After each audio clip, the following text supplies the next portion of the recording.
nous élevons nos voix pour l'adorer, l'agneau est souverain, car il est glorieux et digne de régner, l'agneau est souverain.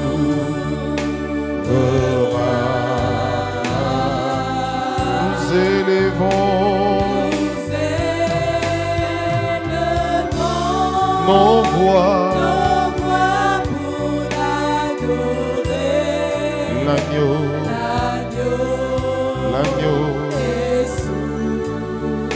chantons une fois de plus, car il est glorieux et digne de régner. L'agneau est souverain, est souverain, est souverain. Nous élevons, nous élevons, nous élevons, nous élevons nos voix, l'adorer, l'adorer, l'agneau.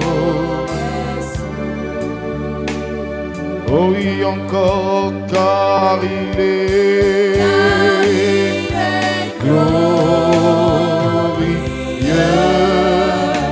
et digne de régner,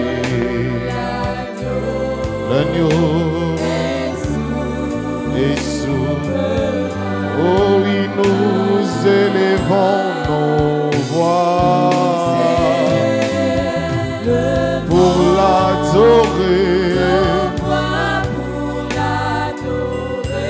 l'agneau est souverain, est souverain. Tu es souverain. Règne au milieu de nous. Domine au milieu de nous. Règne dans ce culte. Règne en ce dimanche. Règne en ce dimanche. Domine en ce dimanche. Fais comme tu veux. Fais comme tu veux. Fais comme tu veux. Fais comme tu veux. Fais comme tu veux. Fais comme tu veux. Que seule ta volonté s'accomplisse. Ce matin, que seule ta volonté s'accomplisse. Que seule ta volonté s'accomplisse. Que seule ta volonté s'accomplisse. Père, nous déclarons que nous t'aimons. Nous avons un amour infini pour toi. Papa, nous déclarons que nous t'aimons. Nous avons un amour infini pour toi.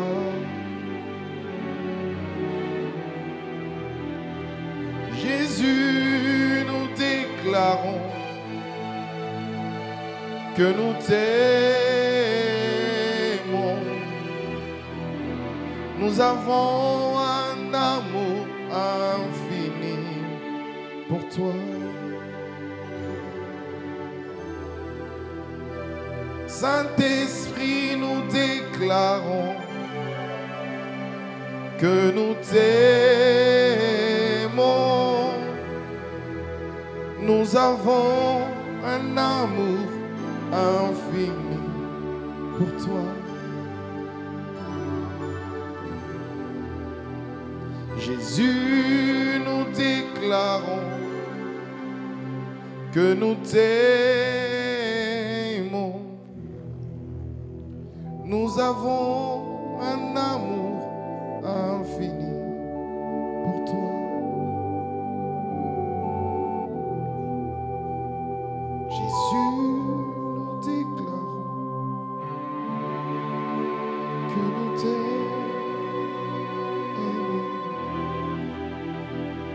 Nous avons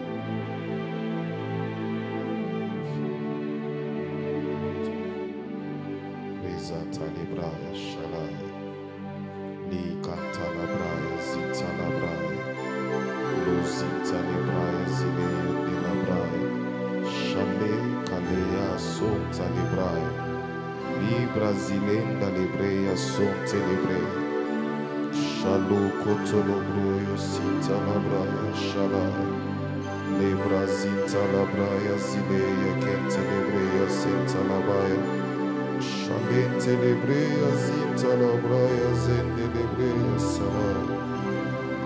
Merci Seigneur. Merci Seigneur pour ta force. Merci Seigneur pour ta force ce matin. Merci Seigneur. Merci Seigneur. Merci Seigneur. Merci Seigneur. Merci Seigneur.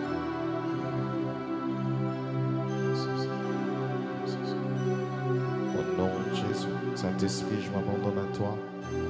Utilise-moi comme bon te semble.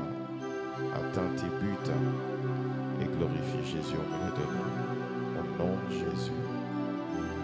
Amen. Est-ce qu'on peut acclamer le Seigneur?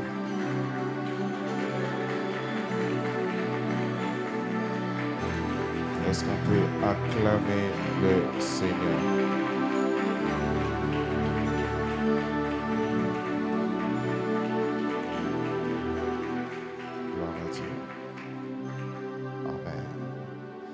S'asseoir, je prie que tu salues ton frère, ta soeur, en lui disant quelque chose de bien.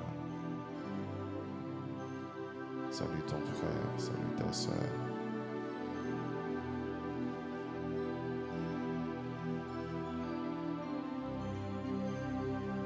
Un gars qui te cherche. Merci Cora. Alors, on va rester debout pour lire la parole. Je suis dans Jean 14, 6 à 11. Jean 14, 6 à 11. Jean 14, 6 à 11.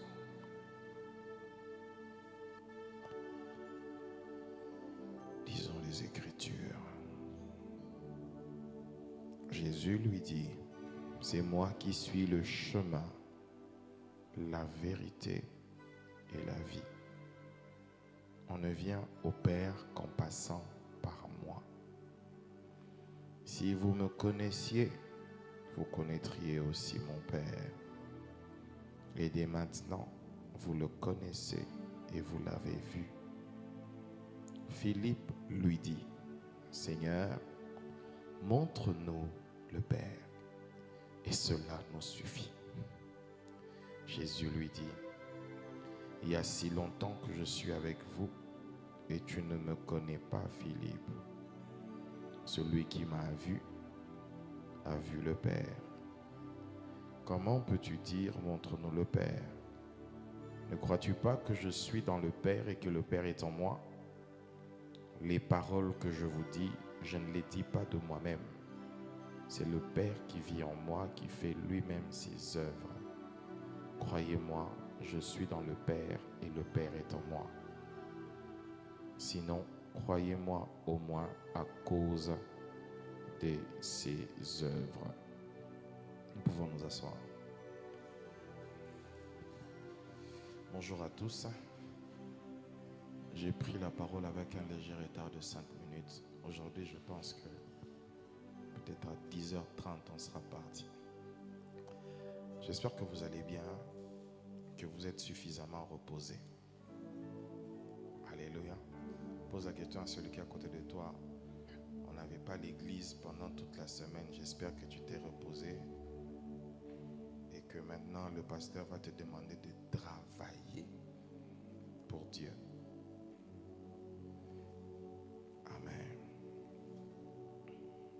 Alors vous savez, pendant ces 20 soirées, nous avons parlé de l'intimité avec Dieu. De l'intimité, de proskuneo, de l'adoration. Nous avons parlé de l'adoration pendant 20 soirées, jour après jour. Nous étions là pour adorer, pour apprendre. Mais vous savez, frères et sœurs, de plus en plus, on nous prêche une intimité en dehors de Christ. De plus en plus. De plus en plus, on nous présente le prix à payer pour une dimension. Le sacrifice, comment prier, comment jeûner. De plus en plus. De plus en plus, on nous parle de certaines choses. Regardez, il y a des gens qui sont là. On nous parle des choses qui sont qui se basent sur le travail humain des hommes. Ah, il faut jeûner. Quand tu auras fini de jeûner pendant 10 jours, Dieu t'exaucera. Quand tu auras fini de prier pendant 1 mois, Dieu t'exaucera. Ainsi, nos moments de prière sont tournés et nous croyons en nos jeûnes, en nos prières, plus qu'en Jésus lui-même qui a tout fait, qui a tout accompli. Je ne dis pas que nous ne devons plus jeûner. Je ne dis pas que nous ne devrions plus prier. Mais je dis que la base de toute relation avec Dieu est fondée et basée sur Christ Jésus seul. Seul.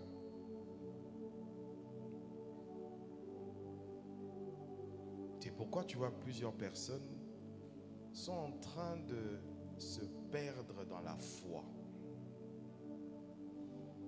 C'est pourquoi je commence une série d'enseignements aujourd'hui qui va prendre 1 mois. 1 mois. Qui va parler de grandir dans sa relation avec Dieu. Grandir dans sa relation avec Dieu. Les frères, c'est sœurs, je vous dis la vérité. Nous sommes en train de passer à côté dans la plupart des cas parce que nous estimons que la croix n'a pas suffi pour tout accomplir. Or, celui qui est mort à la croix dit tout est accompli, mais les autres sont en train d'ajouter à la croix certaines choses. C'est pourquoi on croit plus au jeûne au lieu de croire en Jésus, mais en jeûnant. Croire en Jésus n'empêche pas de jeûner, mais jeûner peut t'empêcher de croire. Seigneur, j'ai prié, mais tu ne m'as pas exaucé. Seigneur, j'ai prié, mais je n'ai pas vu. Seigneur, j'ai prié, mais tu ne m'as pas fait voir. Nous montrons toujours le j'ai prié, j'ai prié, j'ai prié, mais nous oublions que hormis le fait que tu pries, avant que tu n'aies prié, il y a un Dieu qui était déjà disposé à t'exaucer, pas à cause de toi, à cause de Jésus. C'est ce que nous avons tendance à oublier.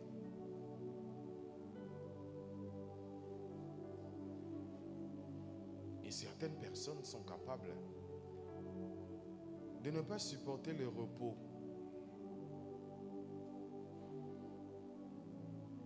Ils ne supportent pas le repos.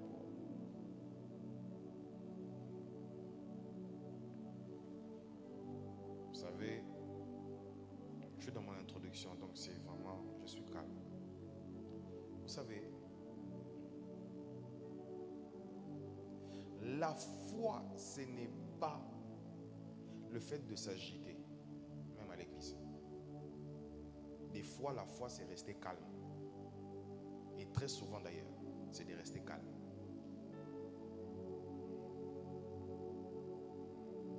Très souvent. Alors, plusieurs personnes s'agitent. Tu as fait 50 jours. Après 50 jours, tu as fait 30 jours. Après 30 jours, tu as fait 25 jours. Après 25 jours, tu as fait 3 jours. Après 3 jours, tu as fait 10 jours. Tu deviens un spécialiste des jeûnes, mais tu n'es pas exaucé. Parce que ce n'est pas les jeûnes qui exaucent. C'est Jésus-Christ qui exauce. On n'est pas exaucé parce que nous avons prié pendant 20 soirées.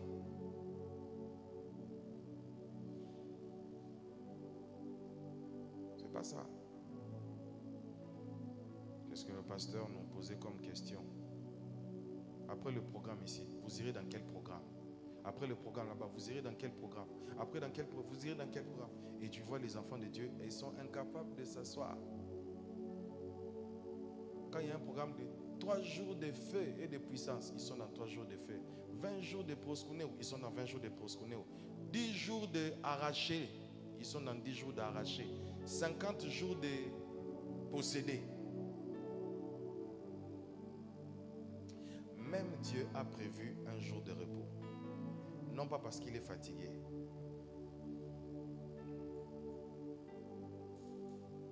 Vous savez, par exemple, l'apôtre Marcelo a dit qu'à partir de demain, il y a congé à l'église mère jusqu'à dimanche.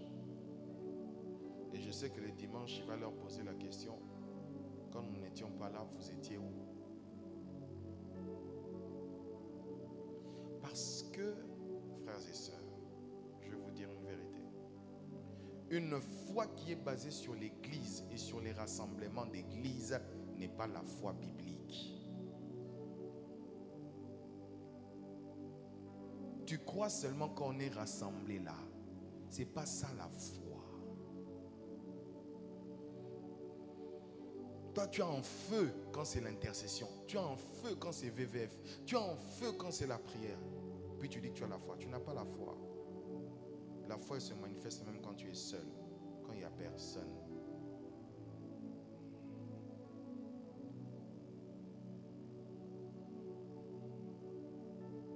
Pose la question sur qui à côté de toi. Est-ce que tu as la foi? Maintenant, repose la question. Pourquoi tu es agité?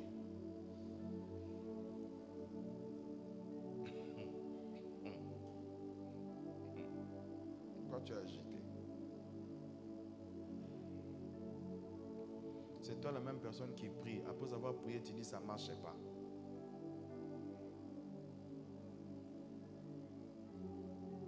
Alors, notre christianisme n'est pas vraiment un christianisme profond. C'est un christianisme superficiel, basé sur les rassemblements. C'est pourquoi plusieurs chrétiens, ils se retrouvent en France, en Belgique, et elle ne va plus à l'église, et elle perd la vie chrétienne. Pourquoi? Sa vie chrétienne était géographique.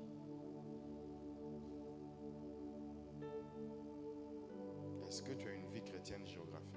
Est-ce que si on te jette quelque part où on ne te connaît pas, tu vas craindre Dieu?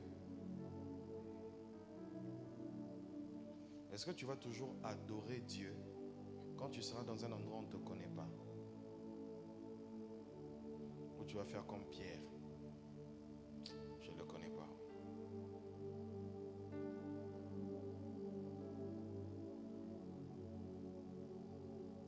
Si votre relation avec le Seigneur est basée sur des moments et des faits, vous n'avez pas de relation.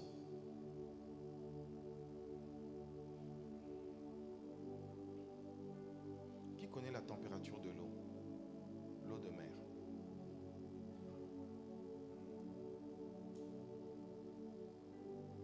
pensez que le poisson qui se retrouve dans les eaux, est-ce qu'il sait que dehors c'est l'été?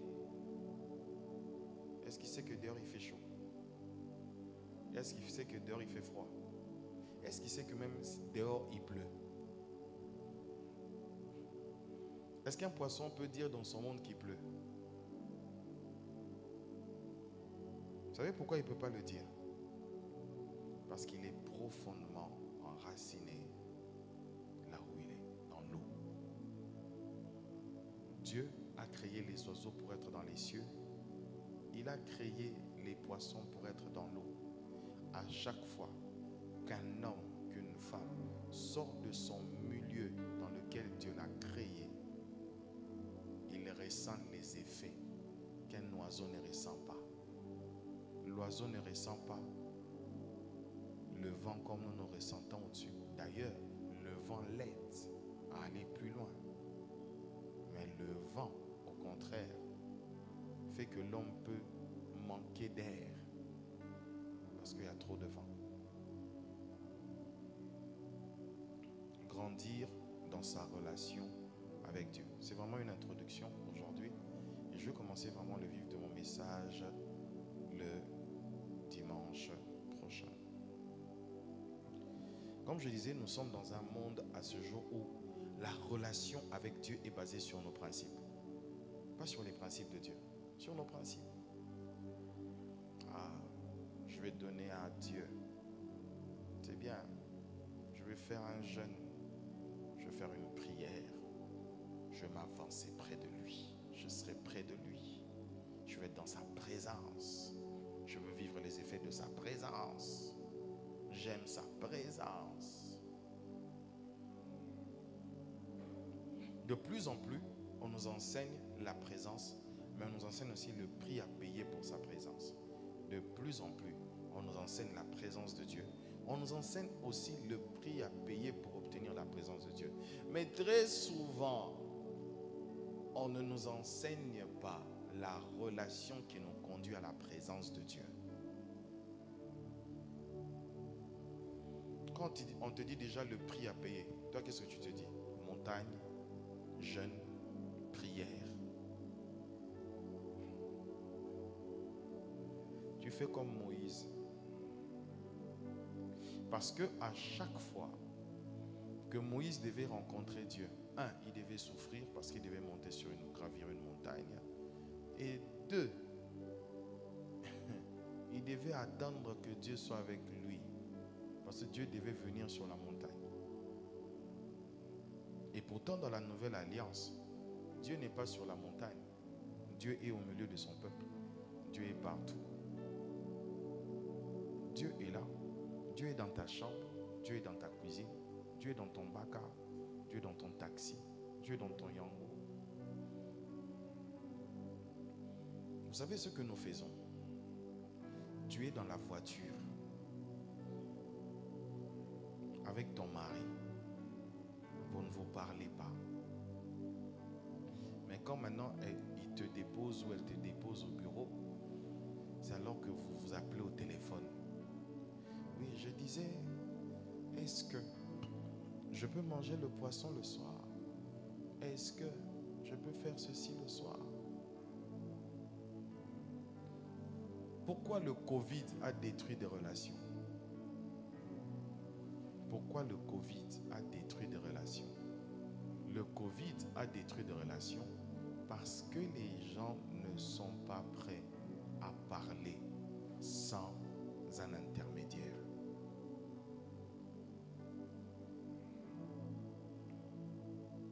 C'est pourquoi le Covid a détruit beaucoup de mariages.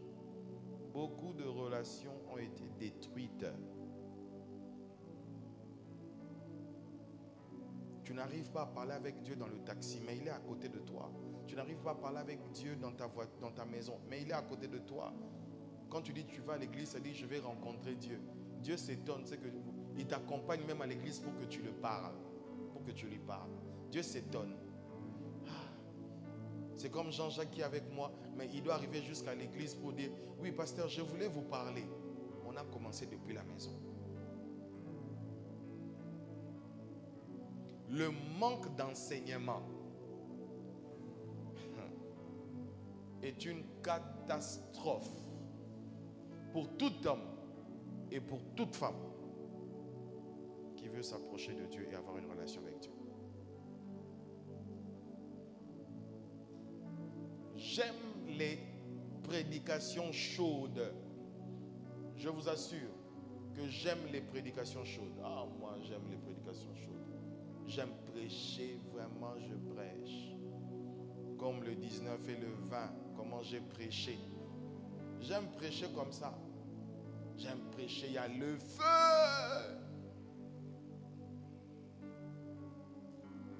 Mais ce qui fait grandir une personne, ce n'est pas seulement le feu, c'est aussi le froid. J'étais en train de parler avec un de nos pasteurs de la communauté hier. Je lui ai dit, qui est déjà sorti de sa salle de classe et a dit, le professeur là, il est fort. Le professeur là, non, waouh.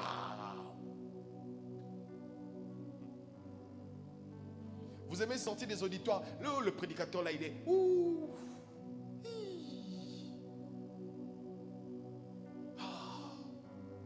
C'est fort. Mais celui qui enseigne calmement bâtit des vies. Ce qui bâtit n'est pas forcément crier. Ce qui bâtit des vies, c'est forcément édifiant.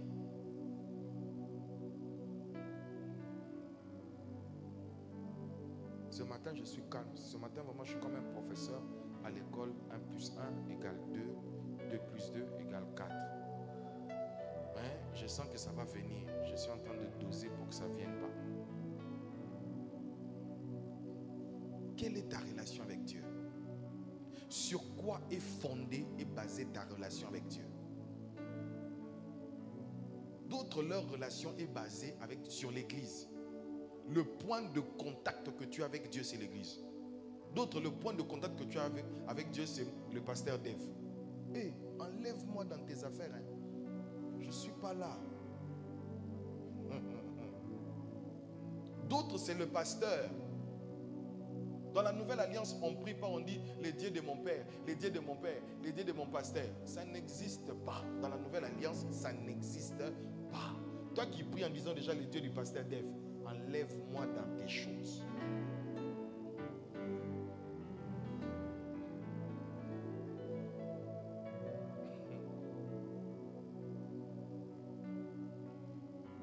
Élisée a prié de la sorte parce qu'il n'avait pas encore la révélation de Dieu. Et quand il a eu la révélation de Dieu, il n'a plus dit le Dieu d'Élisée.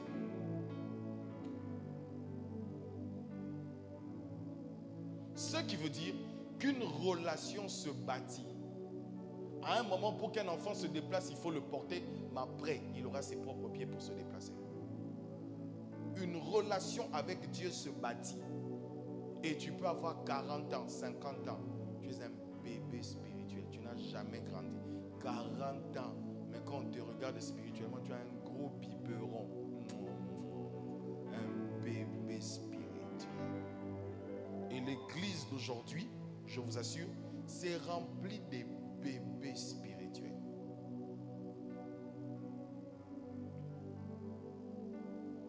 C'est qui un bébé spirituel? Ou c'est quoi un bébé? Un bébé, quand il fait popo, on enlève sa couche, on le fait manger. L'apôtre Paul dit, depuis longtemps vous devriez être des maîtres, mais jusqu'à présent, vous êtes encore à l'étape du lait. Donc ça veut dire que vous devez être des gens qui supervisent d'autres, mais parce que vous n'avez pas grandi dans votre relation avec Dieu, vous êtes encore dans les... On doit encore te suivre, on doit encore t'appeler, on doit t'exhorter. Ça fait 1 an que tu suis la parole, que tu viens à l'église, mais on doit t'exhorter. Je te pose la question, si je n'intercède pas pour que tu viennes, est-ce que tu vas venir?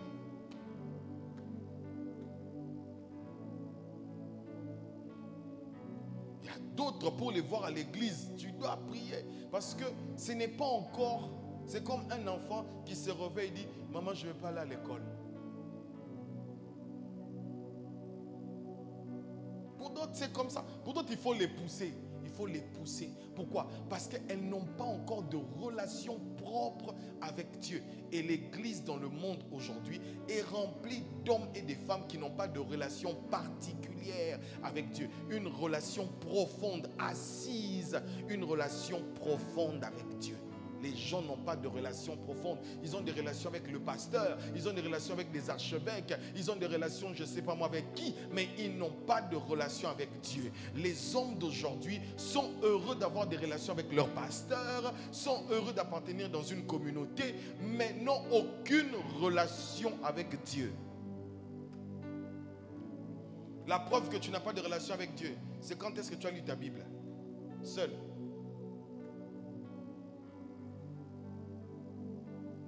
C'est quand?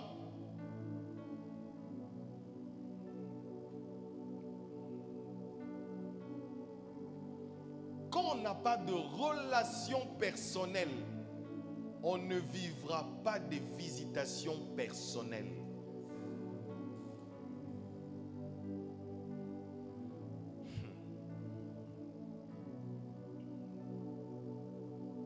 Alors le but de cet enseignement, l'objectif, c'est de nous recentraliser sur Christ Jésus. C'est vrai, je jeûne. C'est vrai, je prie. C'est vrai, je donne mes offrandes. Mais le plus important, c'est que quelqu'un a déjà dit tout est accompli. Je rajoute sur ce qu'il a fait. Mais je ne crée pas.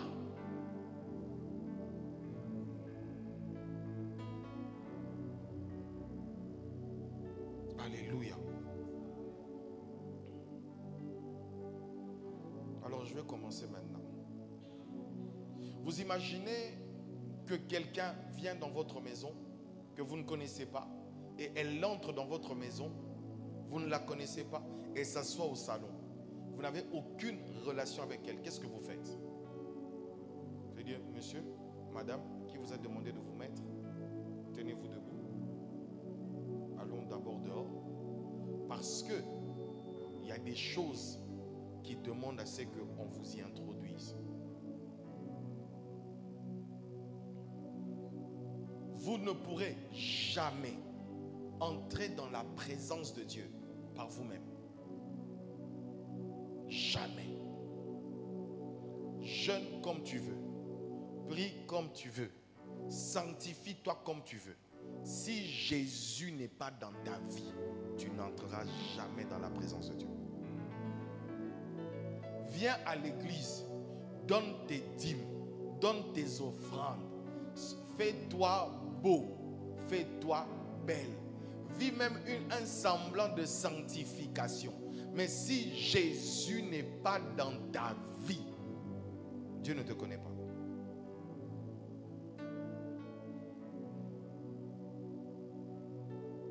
Dieu ne te connaît pas. Maintenant, pose la question à celui qui est à côté de toi. Est-ce que Dieu te connaît d'abord? Qu'il te réponde.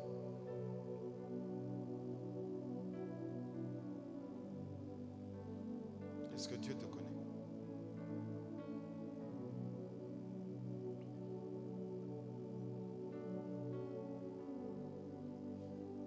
Et les gens veulent avoir une relation avec Dieu dans la nouvelle alliance, mais sans Jésus. Ce n'est pas possible.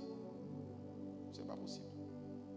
Si tu veux avoir ce type de relation, rentre dans l'ancienne alliance. Là, c'est possible. La nouvelle alliance, l'intimité avec Dieu, la relation avec Dieu, nous a comme seul pont, j'ai dit seul unique pont, Jésus-Christ, mort et ressuscité. Mort et ressuscité. Imaginez que vous êtes chez vous à la maison, vous avez un travailleur et la femme du travailleur vient rendre visite à son époux qui n'a pas passé la nuit à la maison. Imaginez ça. Et imaginez que cette personne arrive à l'église, pardon, à la maison chez vous, et que le travailleur le fasse entrer dans votre salon. Il y a des travailleurs comme ça. dans votre salon, il emmène son épouse dans votre salon.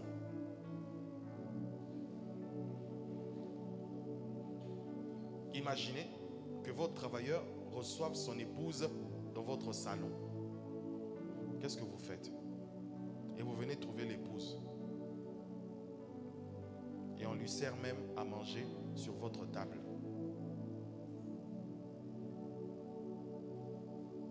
Vous voyez comment vous êtes étonné? C'est de la même manière que même Dieu est étonné que tu viennes dans sa présence sans Jésus. Parce que le seul accès qui te permet d'entrer dans la présence de Dieu, surtout dans son intimité, c'est Jésus. C'est Jésus. C'est Jésus qui est le seul qui te permet d'entrer dans l'intimité avec le Père. Un christianisme sans Jésus, ce n'est pas le christianisme. Une intimité sans le Christ n'est pas une intimité. Prier sans Jésus, c'est comme se laver sans savon.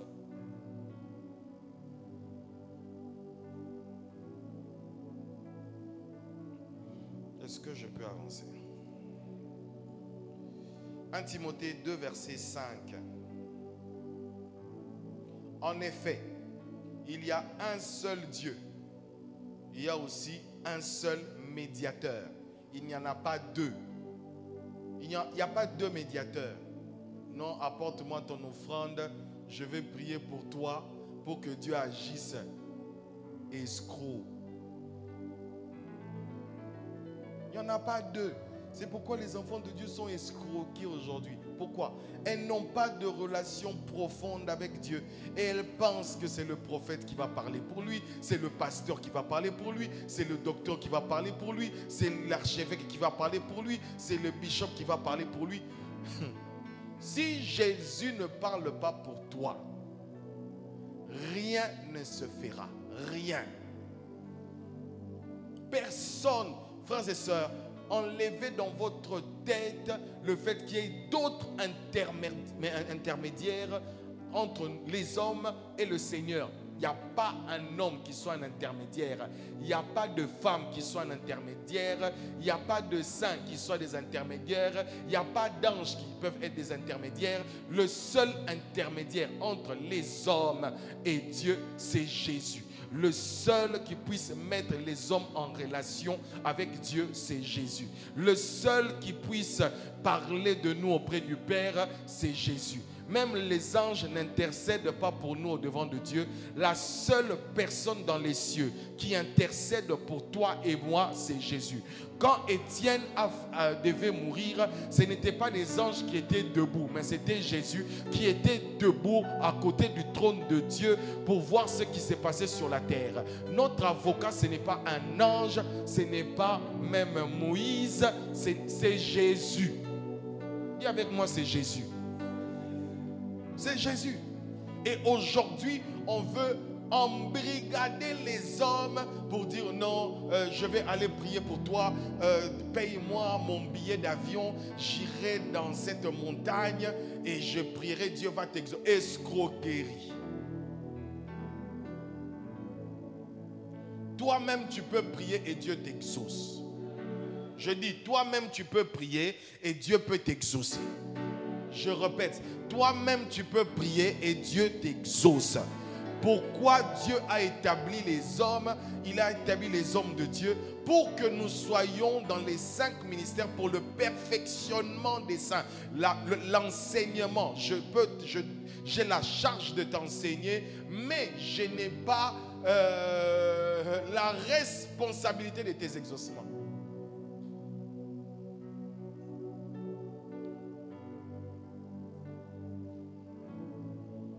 Arrêtez de voir les hommes de Dieu comme des sous-dieux. La seule personne qui a donné accès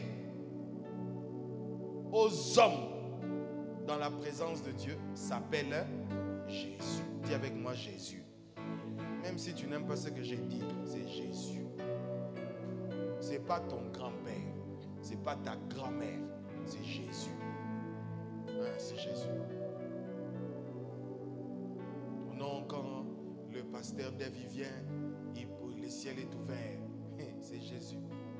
C'est Jésus qui a déchiré le ciel pour la première fois, pour que tous les hommes peuvent entrer. De toute façon, depuis que le rideau est déchiré, le ciel est toujours ouvert. Maintenant, quand on manque d'enseignement, on te dit le ciel est ouvert, tu as l'impression que le ciel était fermé. Le ciel n'a jamais été fermé. C'est ton manque de connexion qui te fait croire que le ciel est fermé.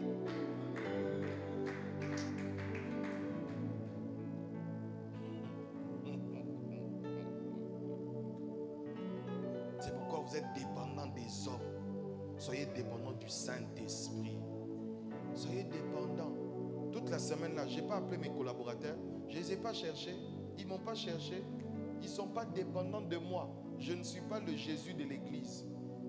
Ce n'est pas parce que le pasteur Dave est là que tout le monde doit venir. Quand le pasteur Dave est en voyage, tout le monde est en voyage. Nous avons dit que le Jésus de l'église n'est pas là. Donc toi, quand je voyage, tu voyages avec moi. Je n'ai pas de ciel où t'emmener. Tu iras en enfer, idolâtre.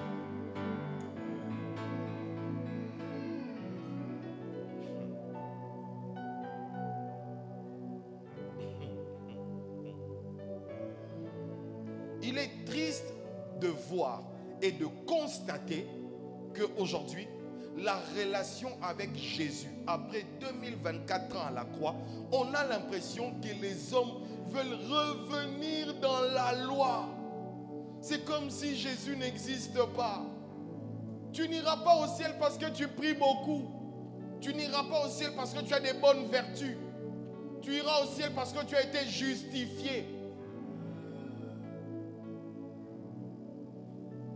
Si tu n'as pas de relation avec le fils du propriétaire, tu n'entreras pas dans la maison du propriétaire. Si tu n'as pas de relation avec Jésus, tu n'entreras jamais dans la présence du Père. Si tu n'as pas de relation, et des relations avec le pasteur Dave, c'est bien. Je ne refuse pas, aie mon numéro comme tu veux. Mais si tu n'as pas de relation avec Jésus, particulièrement, tu n'iras pas dans la maison du Père.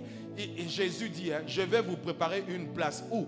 Dans la maison. Donc, il y a même des courageux qui pensent qu'ils pourront être au ciel dans la maison du Père sans avoir le Fils. Ils sont courageux. Hein. C'est comme entrer dans ma maison, je n'ai aucune relation avec toi. Et la relation qui te permet d'entrer chez moi, c'est mon fils ou ma fille. Toi, tu penses que quoi?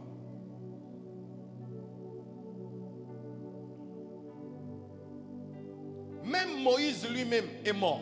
Moïse est mort, le peuple a continué. Les hommes de Dieu mourront, le peuple continuera. Mais Jésus est mort et ressuscité, celui qui doit être suivi. La personne que tu dois adorer, c'est Jésus. La personne que tu dois chercher, c'est Jésus. La personne pour qui tu dois t'attacher, c'est Jésus.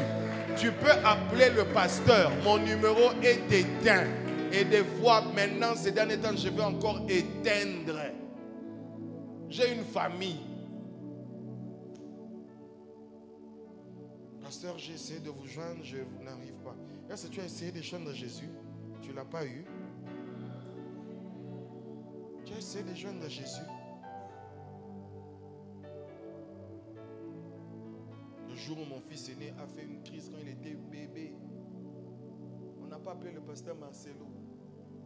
Moi et ma femme, on s'est battu seul.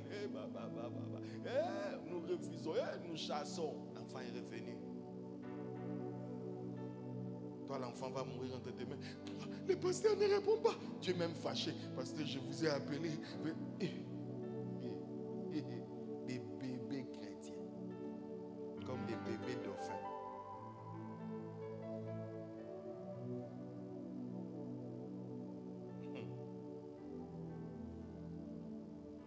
Nous sommes au début de l'église. Il faudrait que je mette les bases. Parce qu'après, on se plaint des hommes de Dieu. Non, nous sommes nombreux. Le pasteur est devenu inaccessible. Ah, mais plus l'église monte, le pasteur doit devenir inaccessible parce qu'il doit beaucoup prier. Il doit beaucoup prier. Le docteur Yonggi Cho, quand il a vu que le nombre de gens commençait à s'accroître, il a acheté une montagne. Il a trouvé la montagne. Il a dit, si vous avez besoin de moi, allez chercher celui qui est mort et ressuscité pour vous. Chacun pouvait entrer dans une grotte et prier.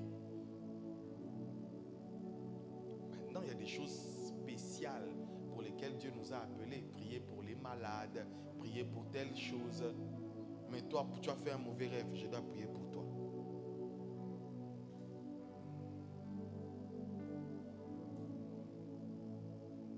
Pasteur, je dois m'habiller comment? Le pasteur doit te dire. Pasteur, aujourd'hui je mange quoi? J'ai beaucoup de choses dans mon frigo, je mange quoi? En fait, on a fabriqué des pasteurs comme étant des dieux sur terre. Pasteur, je vais me marier. Mais pasteur, il y a 4 sœurs devant moi. J'ai choisi qui? Et moi, je vais l'épouser pour toi. C'est toi-même qui vas faire bisous là-bas. Moi, je suis.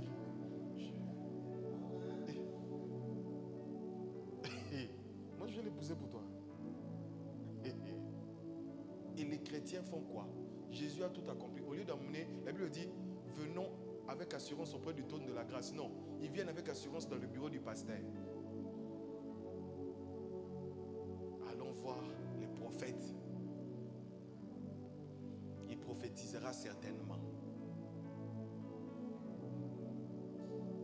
L'homme de Dieu Jacques Amesson nous a dit ça ici. À chaque fois que quelqu'un vient chez lui, il lui pose la question, tu as déjà lu Jean 5, Jean 10, Jean, tu as déjà lu le livre des Jean? Non. Va d'abord lire le livre des Jean, puis après tu viens me voir. Si vous n'avez pas une relation particulière avec le Seigneur, vous n'êtes pas des chrétiens, vous êtes des dimanchards. Je répète, si vous n'avez pas de relations particulières avec le Seigneur, vous êtes des dimanchards. Imaginez qu'un homme, pour parler à sa femme, doit passer par son serviteur. Donc ça veut dire que toi, pour écouter Dieu, Dieu doit passer par quelqu'un. Tu es un bébé ou tu n'es pas un bébé? Non, il faut me dire, tu es un bébé ou tu n'es pas un bébé?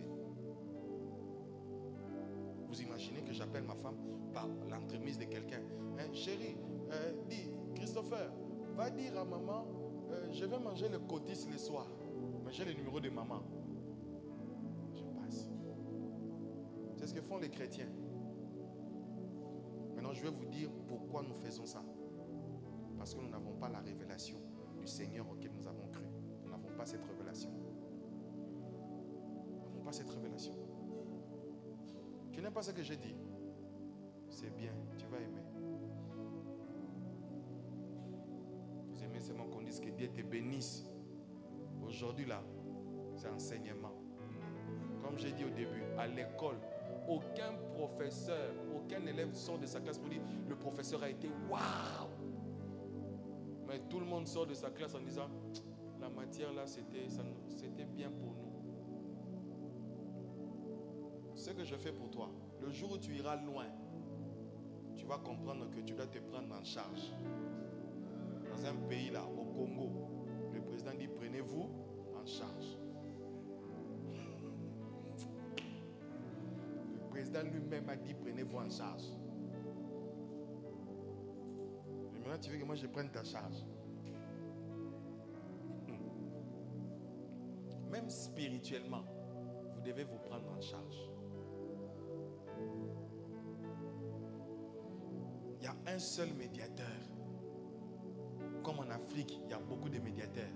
Les marabouts, les féticheurs, les grands-pères, la grand-mère, et tout, et tout, et tout, et tout.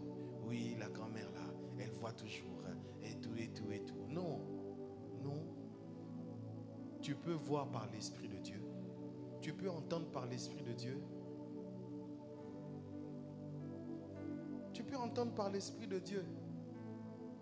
Je vous dis la vérité. Je ne suis jamais allé voir un prophète, pas par orgueil. Je ne suis jamais allé voir un prophète pour dire, prophète, dis-moi c'est comment. Une seule fois, un ami à nous est décédé.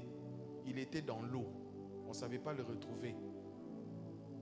Un ami dit, allons voir les prophètes. On allait consulter les prophètes. Les prophètes nous ont dit des choses. Le prophète nous a dit, oui, c'est vrai que vous recherchez votre ami. Il est déjà mort. Mais laissez-moi vous dire, papa, si vous êtes encore en vie, c'est parce que vos parents sont en train de faire un bouclier autour de vous. Pendant cela, mon père était mort depuis longtemps. Et moi, pour faire ça, moi, je disais, oui, oui, amen. Et je connaissais leurs responsables. Je suis sorti, j'ai dit, tu vois tes gens là, ils sont des aventuriers, des païens.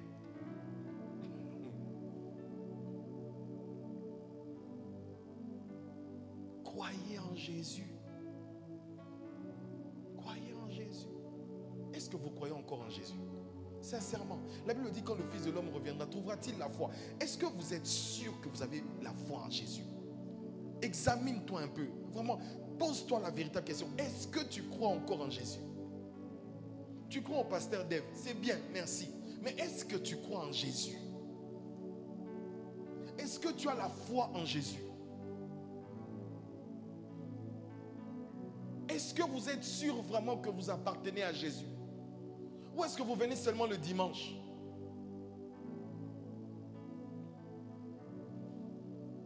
Il n'existe pas de relation avec Dieu sans Jésus. Maintenant, si tu attendais que je te dise, premier point, pour grandir avec Dieu, la parole. Frère, la parole, oui, c'est vrai, tu vas grandir. Mais l'introduction, la porte des brebis, la porte qui te permet à connaître et la parole, et le Saint-Esprit, et le jeûne, et la prière, c'est Jésus. Maintenant, Jésus, c'est devenu comme un mythe. On l'a enlevé.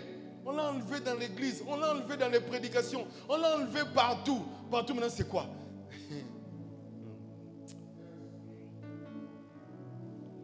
Maintenant, les hommes sont quoi? Oui, je vais chercher la dimension. Je vais aller dans la dimension. Je cherche une nouvelle dimension. Une autre dimension. Quand ils chantent une autre dimension, ils ne pensent même pas à Jésus.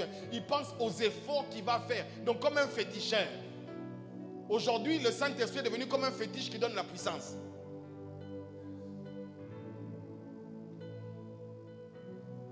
Nous sommes comme des bars Jésus qui disent aussi, c'est combien? Pour que nous aussi, que nous puissions faire aussi des miracles comme ça.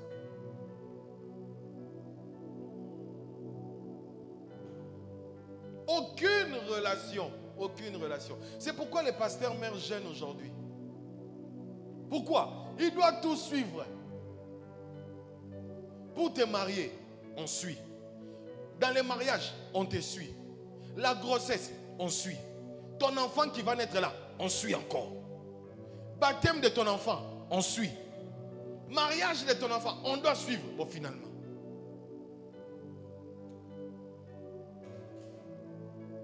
Si vous ne grandissez pas dans votre relation avec Dieu, vous serez des bébés. Des bébés. Qui est un bébé ici? Ah, lui il reconnaît. Frère, que Dieu te bénisse. Toi au moins tu reconnais. Et vous devez grandir dans votre relation avec Dieu. Et la première des choses qui vous permet de grandir dans votre relation avec Dieu, c'est d'être profondément attaché à Christ. Profondément attaché à Christ. Profondément. Non pas seulement attaché au programme de l'église. Non pas seulement attaché à ton pasteur. Mais sois d'abord attaché à Jésus. Sois d'abord attaché à Jésus. La Bible dit que le Saint-Esprit vous rappellera tout ce que j'ai dit. C'est Jésus qui a dit. Donc le Saint-Esprit ne va pas te rappeler ce que le pasteur dit, mais il va te rappeler ce que le pasteur a dit en fonction de ce que Jésus a dit. Donc attachez-vous à Jésus pour avoir une relation profonde avec Dieu. Vous devez vous attacher à Jésus. Écoute, avec Jésus, aujourd'hui tu peux commencer par le salon, mais plus tu t'attaches, tu peux entrer dans une chambre, plus tu t'attaches, tu connais une intimité. En réalité, ton intimité grandit en fonction de la relation que tu as avec le Christ Jésus.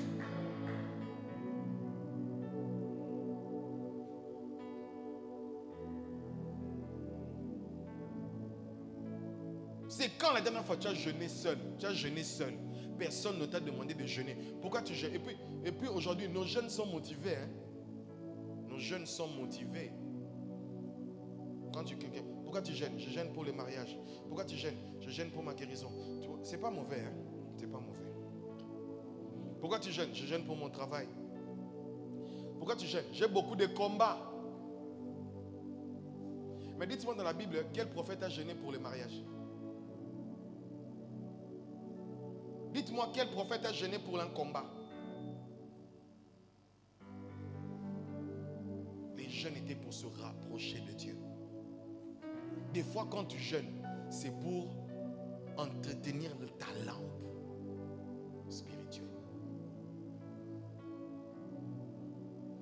pas mauvais. Tu peux gêner pour ton travail, pour ton mariage. On va dire non, le pasteur est radical. Non, je dis simplement que notre relation avec Dieu est bâtie sur la foi en Christ avec comme dénominateur commun l'amour de Dieu. Alléluia.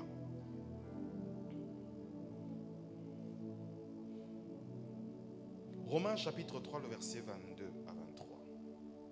La Bible dit, c'est la justice de Dieu par la foi en Jésus-Christ pour tous ceux qui croient. Il n'y a pas de différence. Tous ont péché. Tous. Moïse a... Non, il faut répondre. Moïse a fait quoi? Les prophètes ont fait quoi? Tous les hommes, les héros de la foi, ils ont fait quoi? La Bible dit, tous ont péché et sont privés de la gloire de Dieu. Tous ont péché et sont privés. Tous ceux qui sont venus avant nous ont péché et sont privés de la gloire de Dieu. Quand on parle de la gloire, c'est en réalité là que commence l'intimité. Parce que Moïse, dans Exode 33, dit, Seigneur, si j'ai trouvé grâce à tes yeux, fais-moi voir ta gloire. En réalité, il demandait la face. Il voulait voir la face de Dieu. Maintenant, ce qui était difficile ou impossible avec Moïse, c'est facile et totalement prenable pour nous. Mais nous voulons rentrer dans la loi parce que nous oublions que nous avons Christ. Et pourtant, en Christ Jésus, tu peux avoir une plus grande intimité plus que Moïse. Parce que Moïse, Dieu parlait face à face avec lui. Mais derrière, il y avait quand même des choses compliquées. Il y avait des choses compliquées. Moïse devait tuer la bête. Il devait... Comme moi là, j'ai peur de tuer même une poule. Donc si j'étais sacrificateur, j'aurais eu des problèmes. Poule, je ne sais pas tuer. Poule, je ne sais pas tuer. Lézard, même pour tuer, vraiment, je fais seulement l'homme. J'ai tué. Maintenant, il faut tuer un bouc. Moi, j'aime pas voir le sang. Maintenant, imagine. Jésus, merci parce que tu as fait ça pour moi. Frères et sœurs, si vous ne savez pas cela, tous les hommes qui ont cherché à nous rapprocher de Dieu n'ont pas pu. Pourquoi? Parce qu'ils n'avaient pas la capacité de nous mettre en intimité avec Dieu. Moïse pouvait t'emmener au salon, point. Il ne va pas t'emmener dans la chambre de Dieu. Il ne va pas t'emmener dans une présence grande de Dieu. Pourquoi? Parce que même dans sa relation, il s'arrêtait au salon. Mais regarde, tes serviteurs n'entrent pas dans ta chambre, mais tes enfants entrent dans ta chambre sans frapper. Même la nature nous enseigne. Un enfant est capable de te dire, est capable de dire à tout le monde là où se trouve ton argent. Un enfant. Comment dans le temps nous on volait les voitures des papas? On savait où se trouvait la clé. Tu ouvres la voiture là, tu ouvres les portails à minuit. Personne ne sait. On met la voiture en point mort. Non, ça je vais donner la stratégie. Il ne faut pas que je donne. Quelqu'un va voler les voitures ici.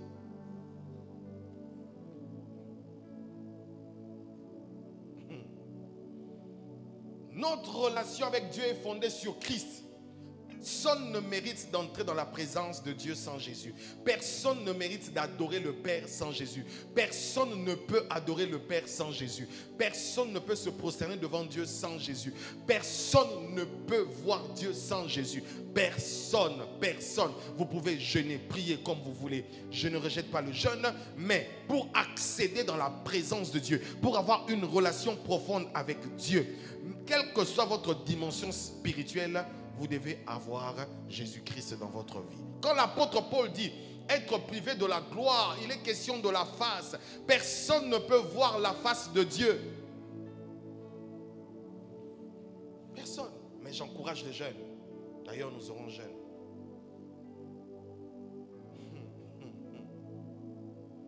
Notre relation avec le Père est fondée sur Christ en utilisant un mode de communication appelé la prière. Tu ne peux pas avoir relation si tu ne communiques pas. Maintenant, pose encore la question à celui qui est à côté de toi. C'est quand la dernière fois que tu as prié? Tu vas me dire quand? C'était quand? Il faut me dire c'était quand? Quelqu'un me dit non, aujourd'hui afin de venir à l'église. Ok. C'est quoi la prière?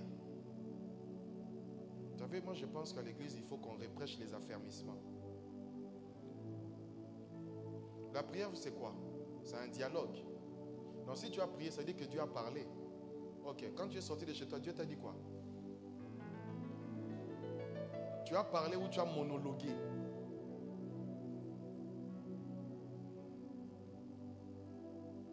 Non, j'ai prié pendant 4 heures. J'étais dans sa présence. Il a dit quoi? Non, quand j'ai fini de parler, j'ai dit, Seigneur, croyez que tout ce que vous avez demandé, vous le verrez s'accomplir. Au nom de Jésus. Amen. Non, tu n'as pas prié. Tu es allé poster une lettre de demande.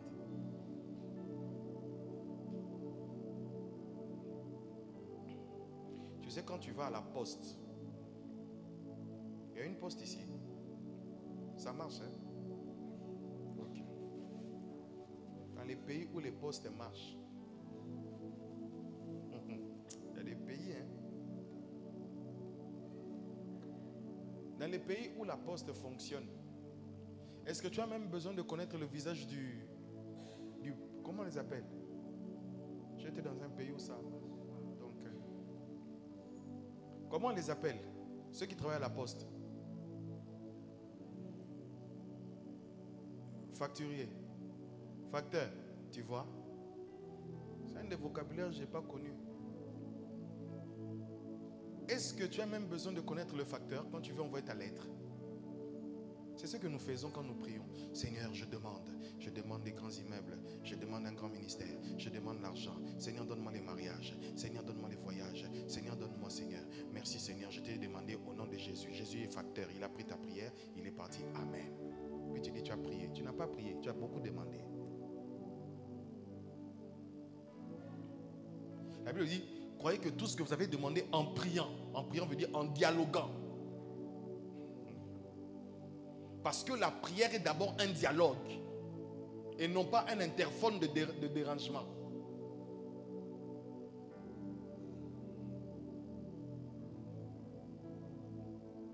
Quand vous priez, qu'est-ce que Dieu vous dit?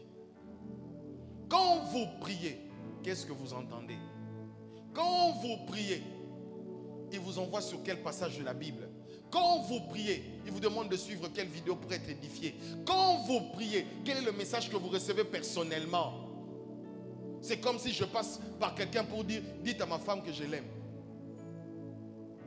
C'est ça l'église aujourd'hui. On n'a pas de relation profonde. Pourquoi? Parce que tout simplement, nous n'avons pas un canal de communication.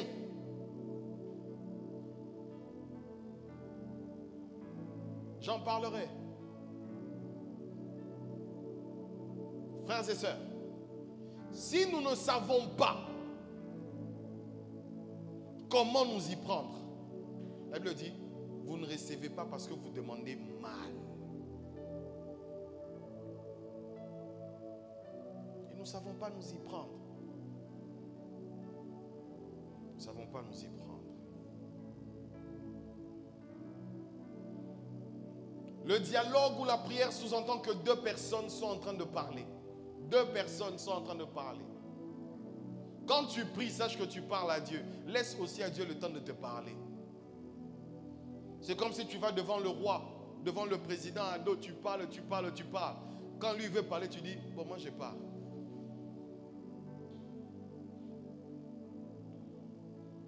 Je prie pendant 1 heure. Je prie pendant 1 heure, j'ai prié. J'ai dit Amen. Puis je sors, j'ai prié. Tu n'as pas prié, tu as dialogué.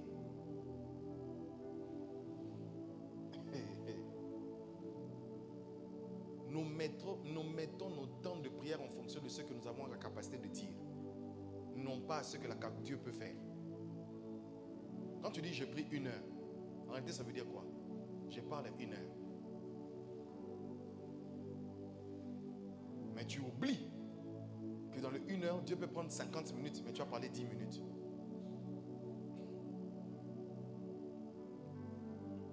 Le prophète Jérémie Soudril a dit quelque chose au pasteur Gospel qui m'a choqué.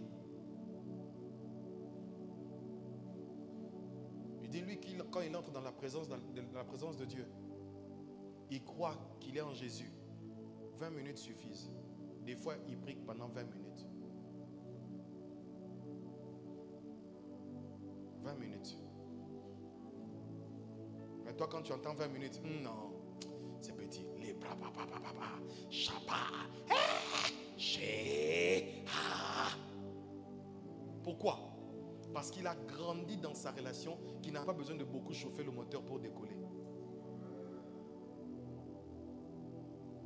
Des gens ont une relation avec Dieu comme un avion. Un avion pour décoller, il doit chauffer le moteur. Il chauffe. Il va faire les taxis. C'est comme si tu veux 1 heure, louange. Vous croyez qu'il a commencé à prier? Non, il se chauffe d'abord. Et quand je regarde autour de moi, il se chauffe. Puis après, boum, 3 heures du temps. Donc tu as passé 2 heures de chauffement, 1 heure de prière, puis après tu as dit Amen. Maintenant c'est le temps d'aller au travail. Amen. Tu as prié combien de temps? J'ai prié 3 heures, pasteur. Non, tu t'es chauffé pendant 2 heures.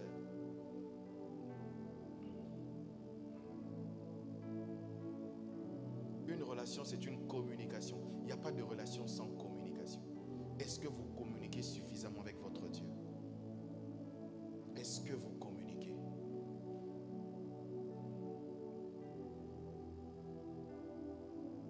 S'il fait chaud, allumez la deuxième climatisation. Le deuxième climatiseur. Est-ce que vous communiquez avec Dieu? Ou vous priez seulement? Vous parlez seulement? La prière veut dire que 2 personnes sont en train de parler. Je parlerai en long et en large pendant le mois de septembre sur la prière, sur tout ce qui nous permet de grandir avec Dieu, dans notre relation avec Dieu. Mais, écoutez quelque chose. Luc chapitre 11, verset 1er au 2e verset. La Bible dit ceci. Jésus priait un jour dans un certain endroit. Quand il eut fini, un de ses disciples lui dit, Seigneur, enseigne-nous à prier, tout comme Jean l'a enseigné à ses disciples. Il leur dit, quand vous priez, dites, notre Père, que la sainteté de ton nom soit respectée. Je m'arrête là. Jésus dit, quand vous priez, dites, notre Père. Quand tu viens devant Dieu, est-ce que tu sais que Dieu est ton papa?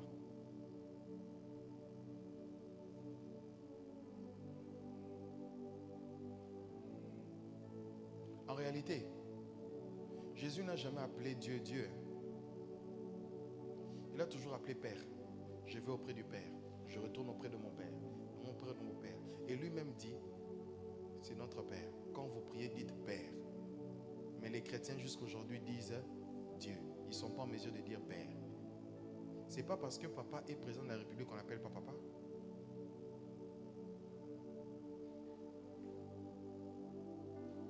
Même le roi, on l'appelle Père par quelqu'un. Tu as la possibilité d'appeler le créateur du ciel et de la terre Père. Tu ne l'appelles pas Père. Pourquoi? Parce que tu dis non, je vais appeler ça Sa Majesté, Votre Altesse. Et qui dit ça? Le fils du roi. Parce que les disciples des gens avaient appris à prier. Ils ont appris à prier. Mais quand ils se retrouvent avec Jésus, Jésus leur dit, quand vous priez, ne commencez pas par autre chose. Dites d'abord notre Père.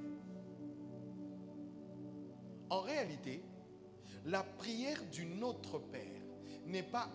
tu ne réalises pas qu'il est ton Père quand tu te mets à genoux. Tu réalises qu'il est ton Père même dans le taxi, même dans l'avion, même, je ne sais pas moi, dans ta chambre, même dans le bus, avant que tu ne parles. Quand je dis notre Père, tu penses directement à ton Père. Donc, il y a des choses il y a des choses pour lesquelles tu ne doutes pas. Ton papa est ton papa. Celui qui t'a mis au monde est ton papa. Tu ne doutes pas de lui.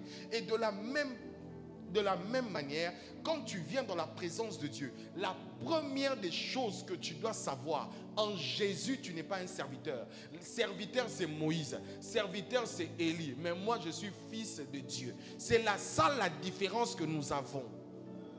Et quand je viens, c'est papa. Bonjour papa. Moi, ton fils, je suis là. La relation que nous avons avec Dieu dans la nouvelle alliance, c'est une relation père-fils, père-fille, père-fils, père-fille, fille-père, fils-père. La relation que nous avons avec Dieu. Nous n'avons pas d'autre relation avec Dieu si ce n'est qu'une relation d'abord de père-fils. Mais vouloir supprimer cette relation, ça veut dire que vous n'avez pas Christ. À chaque fois que vous vous présentez devant Dieu comme un serviteur, vous n'avez pas Christ dans votre vie. Parce que quand vous vous présentez comme fils, le fils peut être serviteur, mais le serviteur n'est pas toujours le fils. Vous pouvez servir Dieu. Mais si vous êtes en Jésus, vous êtes d'abord un fils de Dieu. Je croyais même que tu allais dire amen. Et c'était pour la première fois qu'un homme dans la Bible enseigne sur le fait d'appeler Dieu papa. Moïse n'a pas appelé Dieu papa. Personne ne l'a appelé papa comme ça. Quand vous priez, dites. Quand vous priez, dites. Ésaïe dit, n'est-ce pas que tu es le père de tous? Mais enseignez comme ça pour dire quand vous priez, dites papa.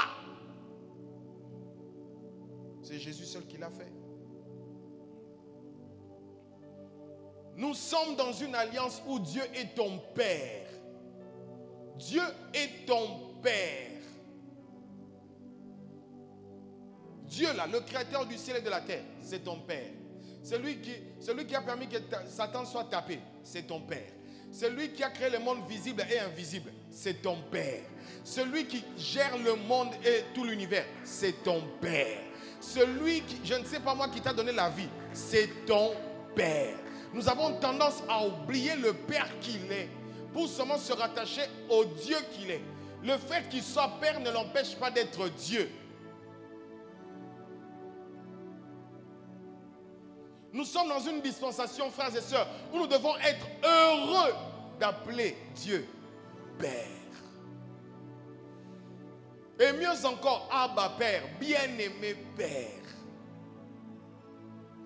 Les gens, sont incapables de dire à Dieu Père. Tu sais, quand quelqu'un ne sait pas dire Père, c'est que dans son esprit, il sait qu'il n'est pas fils. Et quand tu n'es pas un fils, tu sais que tu n'as pas le droit. Et tu n'as pas le droit quand tu n'as pas Jésus-Christ dans ta vie.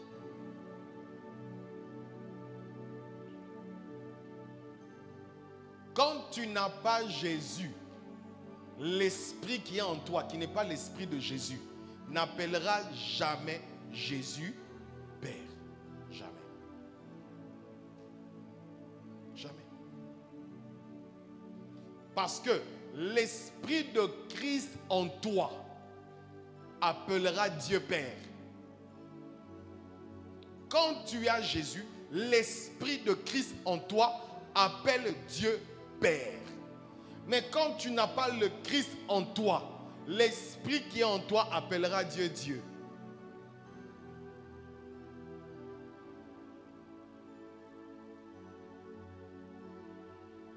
Maintenant, pose-toi la question. As-tu vraiment l'esprit de Jésus? As-tu vraiment Jésus-Christ dans ta vie? As-tu réellement Jésus-Christ dans ta vie? As-tu réellement Jésus-Christ dans ta vie?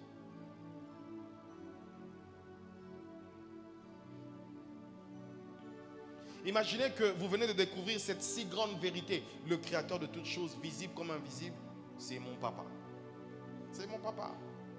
Grandir dans sa relation avec Dieu passe forcément par établir ou à donner un nom à une relation. Toute relation doit avoir un nom. Toute relation. C'est pourquoi ma soeur, tu vois un frère qui est en train de rôder tout autour de toi, sans rien dire, viens l'accuser. Toute relation doit avoir un nom. Toute relation. Il n'y a pas de relation qui ne portera pas de nom. Même Dieu veut que la relation qui le lie entre les hommes et lui ait une relation de filiation de père et fils. Quelle est la relation que tu as avec Dieu?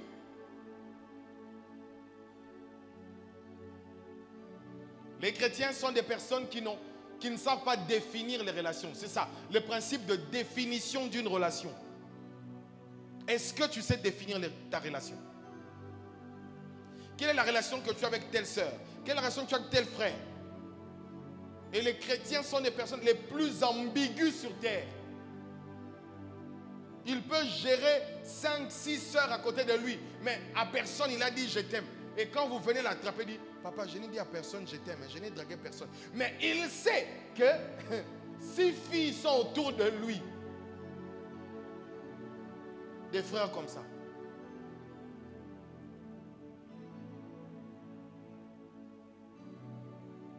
Des frères gestionnaires des sœurs. Lui, quand il gère bien. Comme on dit à Abidjan, propre. Lui, quand il gère, c'est propre. Aucun soupçon, il n'y a rien.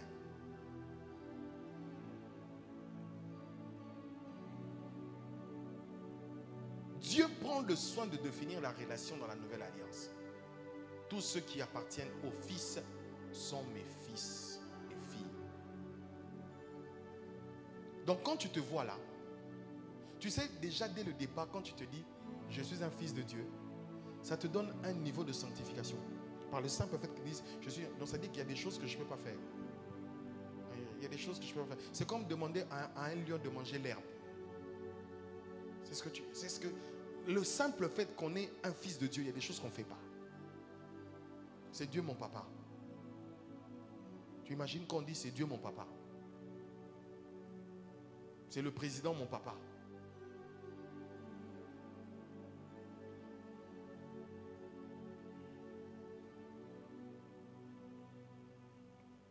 Notre Père. Dis avec moi notre Père.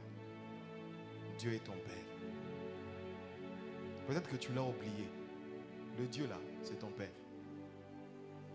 Dieu c'est ton Père. Dieu c'est ton Père.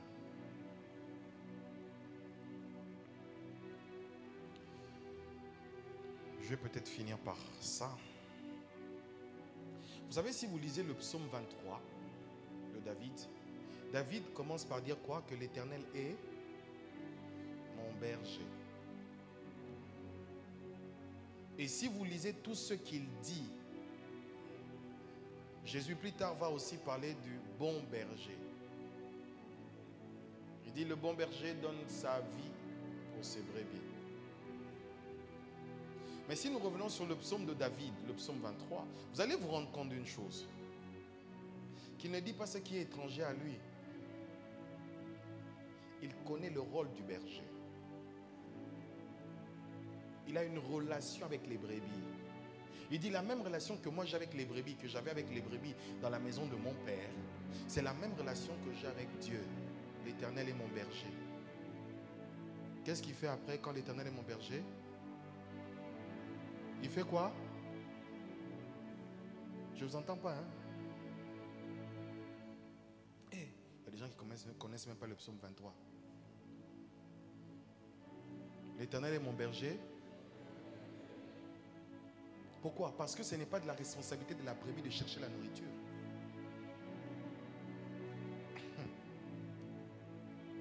Et quand il dit l'Éternel est mon berger, il établit une responsabilité. C'est-à-dire, il sait que ce n'est pas lui qui doit chercher, mais c'est le berger qui cherche pour les brebis.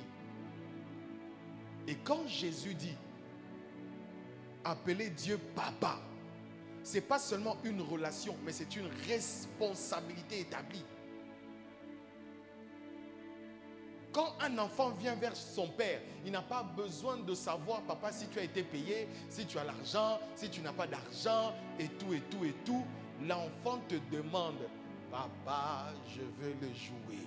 Papa, il peut empiler de jouets, mais il veut son jouet. Pourquoi? Parce que, qu'est-ce qui lui pousse à demander? Parce que dans sa tête, c'est papa qui doit aller chercher jouer.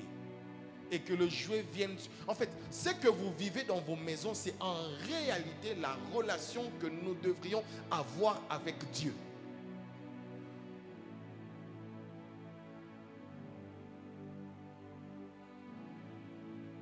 Quel est l'enfant qui va acheter son propre jouet? Papa, je vais acheter...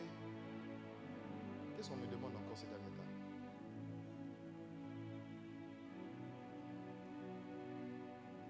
Papa, je vais acheter la tour des pas de patrouille. Il s'assoit comme un patron il attend sa tour de patrouille. Et la seule chose qu'il va faire, c'est déranger jusqu'à avoir sa tour de patrouille. Il ne va pas se casser la tête.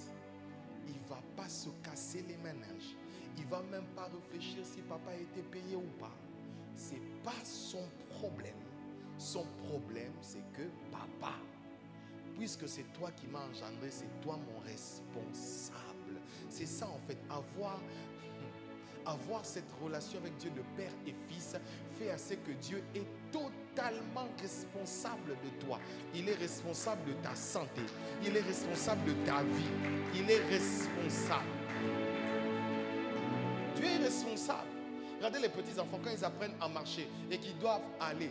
L'enfant n'est pas responsable de sa sécurité. C'est les parents qui sont responsables de sa sécurité pour empêcher de mettre telle chose dans la bouche, pour faire telle autre chose. Mais qu'est-ce qui fait que nous ayons cela? C'est quoi? C'est la responsabilité des parents. Et de la même chose avec Dieu. Il y a des choses pour lesquelles Dieu est totalement responsable. Totalement responsable. Vous savez que malgré la richesse de Salomon, mais Dieu a habillé les oiseaux plus que les serviteurs de Salomon. Regardez un peu ce que Dieu est capable de faire. Nous avons un Père responsable.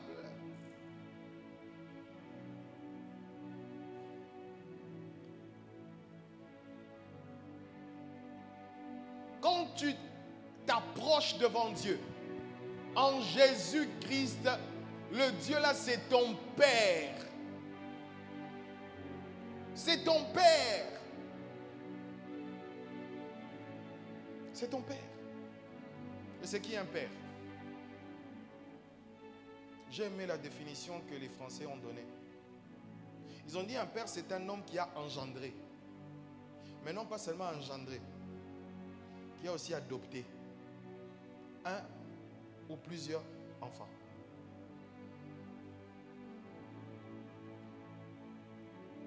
Adopté. C'est vrai que nous avions tous péché, mais par Jésus-Christ, nous sommes tous adoptés. Adoptés. Tu as les mêmes droits que Jésus.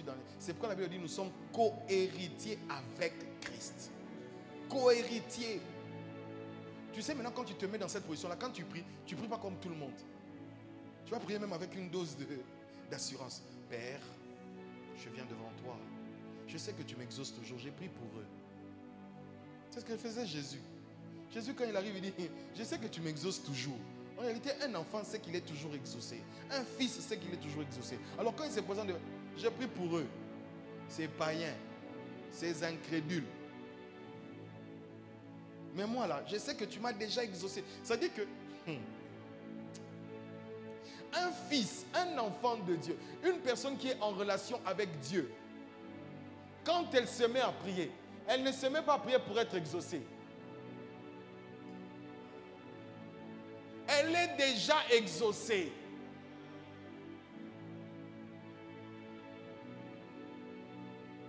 Tu vois, maintenant ce que je dis, c'est tellement simple que tu dis non, pasteur, c'est trop simple. Nous voulons, lui, comment Dieu exauce. Tu dois monter sur la montagne, tu dois te plier en quatre, tu mets la tête sous les genoux comme Élie. Tu cherches comme ça, là, tu as mal à l'estomac. Ah là, Dieu exauce, Dieu exauce, oh Dieu exauce, oh Dieu exauce. Dieu exauce comment? Oh Dieu exauce. Comment Dieu a exaucé? J'ai mal aux côtes, Dieu a exaucé. Dieu a exaucé, Dieu a exaucé, Dieu a exaucé. Pourquoi tu as... Non, j'ai l'angile, j'ai jeûné, j'ai eu l'angile. C'est un signe, Dieu m'a exaucé. C'est comme un papa, pour exaucer son enfant, les signes qu'il fait, il gifle son enfant.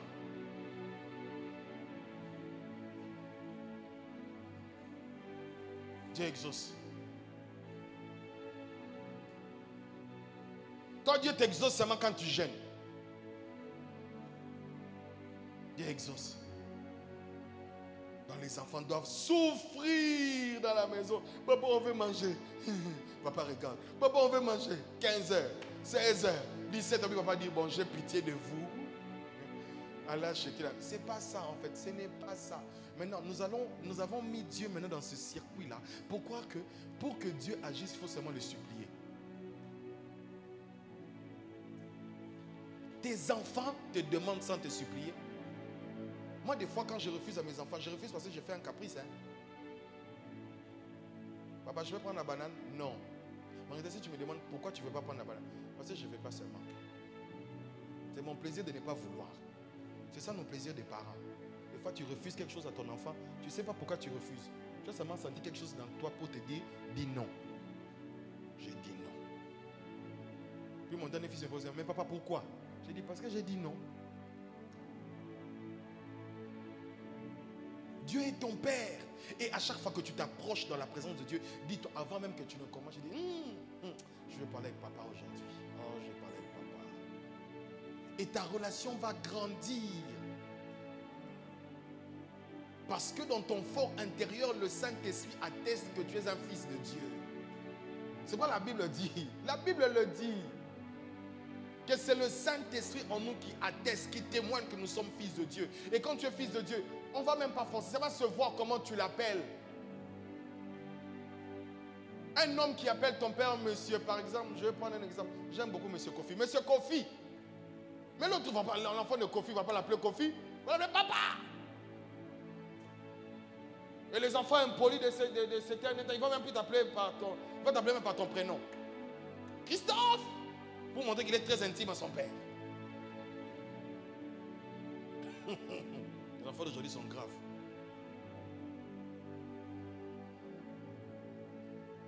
Dieu est ton Père. Donc avant même que tu ne commences à prier, dis, je viens devant Dieu. Mais il y a d'autres personnes, pour demander, il dit, pour désarmer papa, je dois commencer à pleurer. Vous connaissez ces enfants-là? Les enfants qu'on envoie, où on sait que quand elle demande, on ne va jamais refuser. Mais toi, tu es comme ça en Christ. Tu es comme ça en Christ. Jésus a dit, tout ce que vous demanderez en mon nom. Ça veut dire quoi? C'est le Fils à qui on ne refuse rien.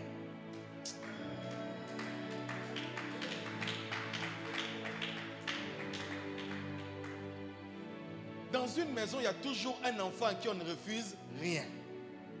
Cet enfant-là, tous les enfants vont dire, va dire à papa, on veut regarder la télé.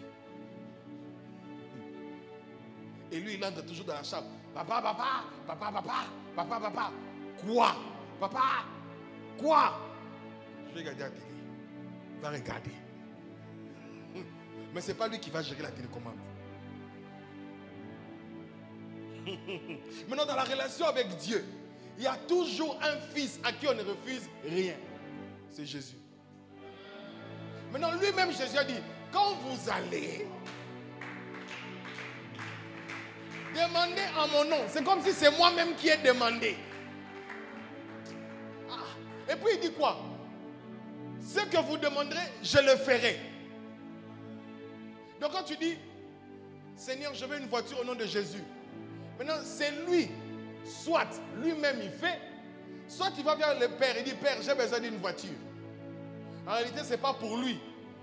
C'est pour Jean-Jacques. Parce qu'au ciel, on n'a pas besoin de voiture.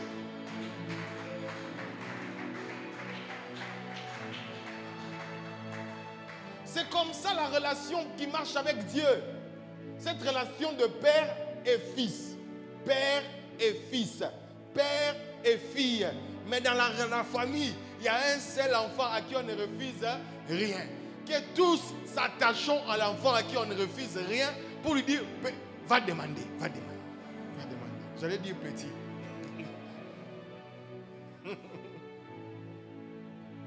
ne vais pas dire petit Jésus quand même. Il faut s'attacher à l'enfant qui fait la fierté du papa. C'est lui qui a fait que tout le monde soit adopté. C'est lui qui était sur terre, il a dit, je sais qu'il ne me refuse rien. Alors qu'est-ce qu'il faut faire? Tu vas vers le gars, tu dis, hey, mon cher frère, tu as déjà fait couler ton sang. Le Père t'avait déjà offert. Qu'est-ce qui va nous priver? Puisqu'il t'a donné toi. Va maintenant nous demander en ton nom. Va demander, c'est comme si c'est tout. En réalité, ça veut dire, c'est comme si c'est toi qui en avais besoin.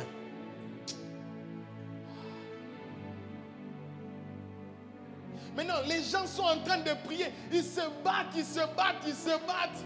Mais quand ça arrive au nom de Jésus, au nom de Jésus, Maintenant, et pourtant, l'endroit, il faut être vraiment concentré. C'est quand tu dis, au nom de Jésus. C'est comme si tu signais.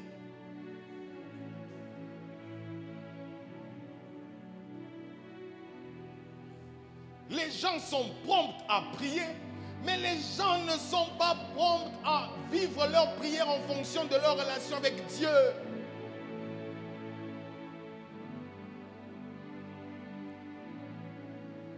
La fille de Hérodias danse. Elle danse, elle danse, elle danse, elle danse.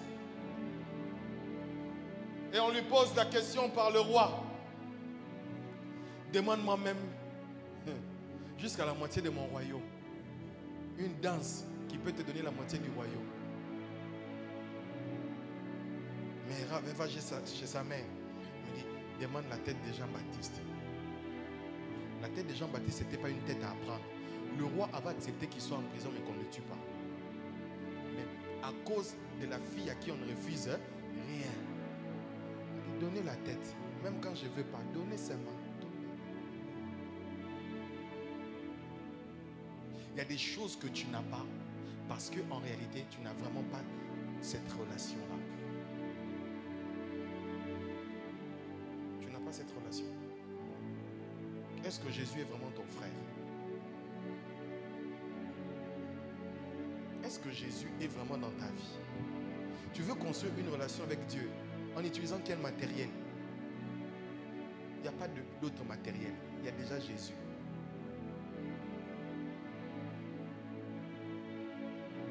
Le Fils à qui Dieu ne refuse rien. Toi, Dieu peut te refuser tout. D'ailleurs, quand on te voit là, tu ne lui ressembles pas. Tu es méchant, tu es mauvais. Quand on te voit, tu ne ressembles pas à Jésus. Mais quand on dit que nous obtenons tout par grâce, en réalité, nous ne méritons même pas de vivre, nous ne méritons même pas d'être là, nous ne méritons même pas cela. Mais c'est à cause de l'amour de Dieu. De l'amour de Dieu au travers de son Fils Jésus. La preuve, Jésus a fini de travailler sur la terre. Au ciel, d'abord dans les cieux, il n'est pas au repos. Hein? Il continue à intercéder. Il intercède. Il parle encore pour. Non mais Jacqueline. Joseph. François. Celui-là, Matthieu. Donc, Jésus. Maintenant, imaginez le nombre de personnes qu'il a dans ce monde. Maintenant, c'est le nombre de personnes qu'il est en train de citer devant son Père. Intercession. Maintenant, tu refuses la relation. Toi, tu veux seulement la dimension. La plus grande dimension dans le christianisme, ce n'est pas de prophétiser, c'est de ressembler à Jésus. La plus grande dimension à laquelle j'aspire, c'est ma prière de ce temps-ci. Aide-moi à être comme toi, à avoir ton caractère et à faire comme toi. Mais les gens veulent nous imiter, veulent imiter nos coiffures, veulent imiter nos vêtements, veulent imiter nos chaussures, veulent imiter. Au final, tu vas imiter même mes défauts. Quand tu te dis déjà, le jour où le pasteur va me donner la chaise, je vais parler comme il avait parlé dimanche passé. Essaye. Essaye. Il n'y a que moi qui peux parler comme ça. Essaye. Et les gens ils sont là. Oui, vous savez, les prophètes, ils sont aussi colériques. Tu as vu, quand on a dit monte chauve. Les autres, sont... Ça, c'est l'ancienne alliance. Dans la nouvelle alliance, nous avons la paix, la tempérance, la joie, la bonté. Nous sommes différents. Nous sommes différents. Alors, au nom de ta spiritualité, tu prends aussi un défaut d'un prophète qui est dans la Bible. Tu prends aussi son défaut. Tu dis, non, je suis spirituel, j'ai aussi son défaut. Non. Ceux qui appartiennent à Christ ont crucifié leur chair, dit Galates.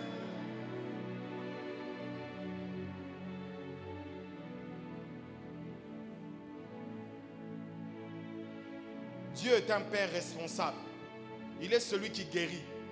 Il est celui qui délivre. Il est celui qui bénit. Il est celui qui oint. C'est un Père.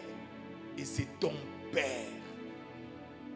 Tu as besoin de quelque chose. Frères et sœurs, tu as une relation. Quand les hommes veulent travailler, ils cherchent des relations. Ils cherchent qui peut ouvrir la porte, qui peut faire ceci. Mes frères et sœurs, dans les choses que tu recherches, il y a un Dieu qui est ton Père. Il y a le Fils qui est ton avocat et il y a le Saint-Esprit qui est à côté de toi. La Trinité divine conjugue le verbe aimer. Le Père a aimé, il a donné. Le Fils a tellement aimé les hommes qu'il s'est donné. Et le Saint-Esprit qui aime les hommes vit avec les hommes. Quand tu ne comprends pas cela, tu vas penser que c'est compliqué, c'est dur, c'est dur. Non, il n'y a pas de relation dure ni compliquée. La relation que tu dois comprendre et auquel tu dois t'y attacher, c'est le simple fait que Dieu est ton Père. Et étant donné que Dieu est ton Père, tu dois être capable de comprendre c'est à quoi il est appelé. Il y a des choses qui sont la responsabilité de Dieu parce qu'il est ton Père. Jésus n'a que parlé et c'est Dieu qui a ressuscité Lazare. Jésus était mort et c'est Dieu qui a ressuscité Jésus. Il y a des choses qui ne seront pas de la compétence du Fils. Laisse le Père faire. C'est pourquoi tu vois les chrétiens se battre entre eux, cherchant des résolutions. Ils n'ont pas. Pourquoi? Ils veulent se mettre à la place du Père.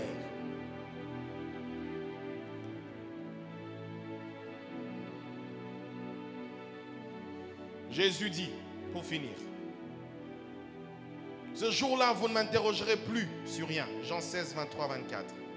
En vérité, je vous le dis, tout ce que vous demanderez au Père en mon nom, il vous le donnera. Tout ce que vous demanderez au Père. Qu'est-ce que tu as qui soit en dehors des capacités de compétences de Dieu? Qu'est-ce que tu veux que Dieu ne peut pas faire? Qu'est-ce que tu cherches que Dieu ne peut pas faire? Tu cherches une guérison? Parce que meurtrissure, nous sommes guéris. Pas que nous serons guéris, nous sommes guéris. Le remède a été fabriqué avant que tu ne tombes malade.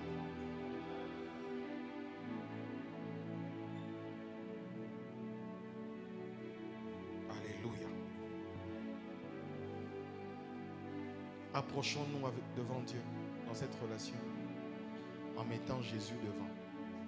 Ne mettons pas nos personnes, nos caractères, nos émotions, nos sentiments, nos temps de prière. Je suis exaucé parce que j'ai prié beaucoup. Non, tu peux beaucoup prier sans être exaucé.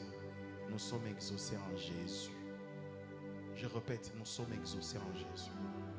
Et si tu vis cela, tu vivras une vie de gloire, une vie de puissance, une vie de témoignage. Parce que tout le temps tu te présenteras, tu dis, c'est mon Père. Ce n'est pas seulement mon Dieu, il est mon Père. Et puisqu'il est mon Père, je m'attache à lui. Que Dieu vous bénisse.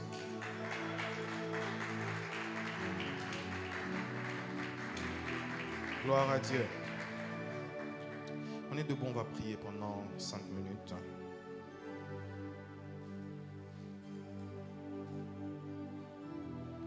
Pendant 5 minutes, on va prier.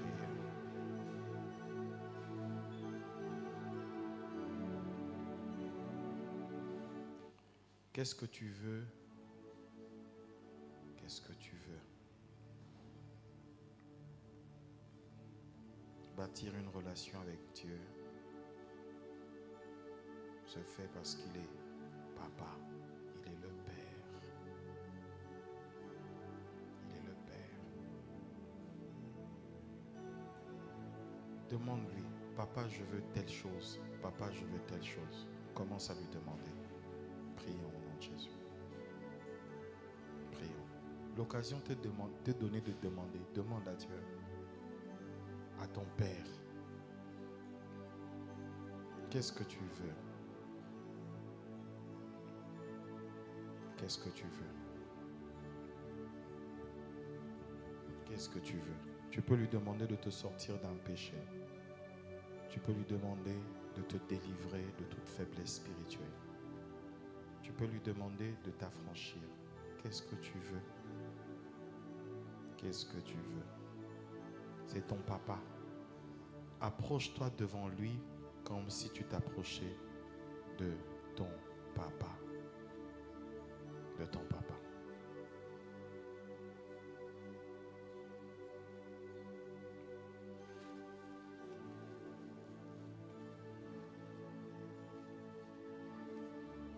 Approche-toi de lui comme si tu t'approchais de ton papa.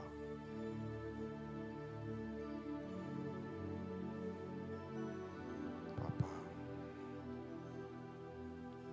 Papa. Papa. Tu es tout pour moi.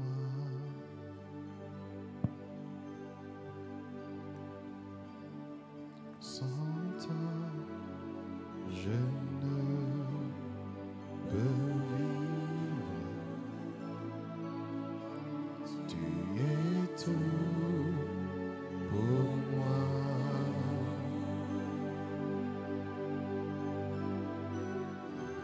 Garde-moi près de toi.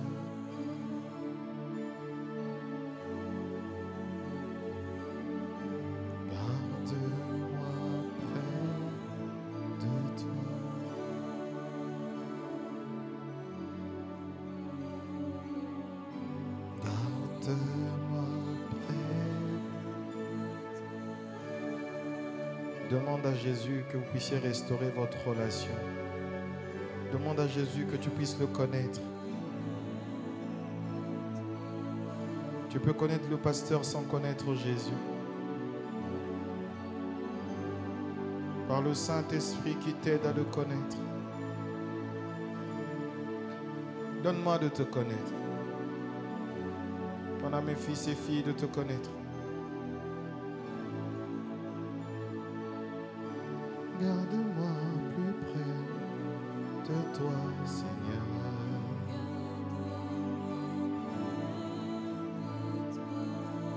Garde-moi plus près de toi, Seigneur.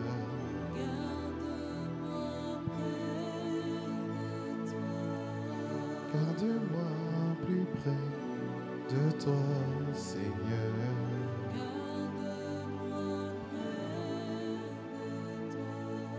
Garde-moi, je voudrais te connaître. Garde-moi plus près de toi, Papa.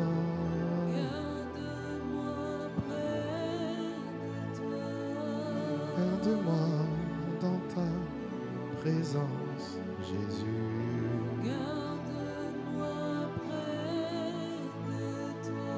Garde-moi, je ne veux pas me perdre. Peut-être que tu as déjà perdu cette relation. Restaure cette relation avec Jésus. Garde-moi plus près de toi, Seigneur.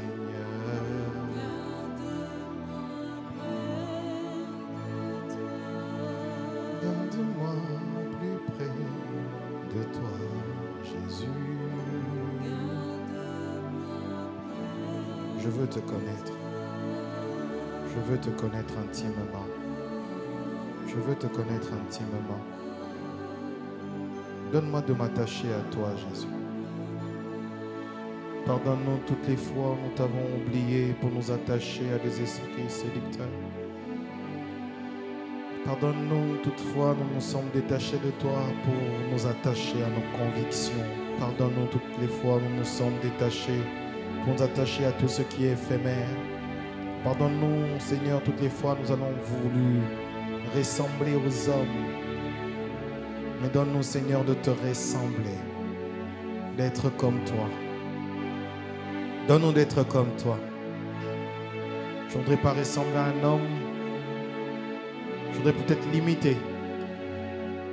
Mais je voudrais être comme Jésus. Donne-moi d'être comme toi tous les jours de ma vie. À faire comme toi. À agir comme toi. À penser comme toi. À parler comme toi. À prier comme toi. Donne-moi, Seigneur. Donne-moi, Seigneur. Au nom de Jésus. Au nom de Jésus. Au nom de Jésus. Au nom de Jésus. Au nom de Jésus. Au nom de Jésus. Plus que tout, je t'aime.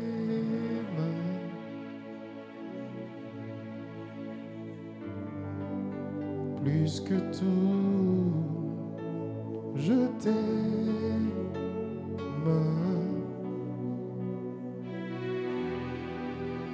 Seigneur, je te donne ma vie.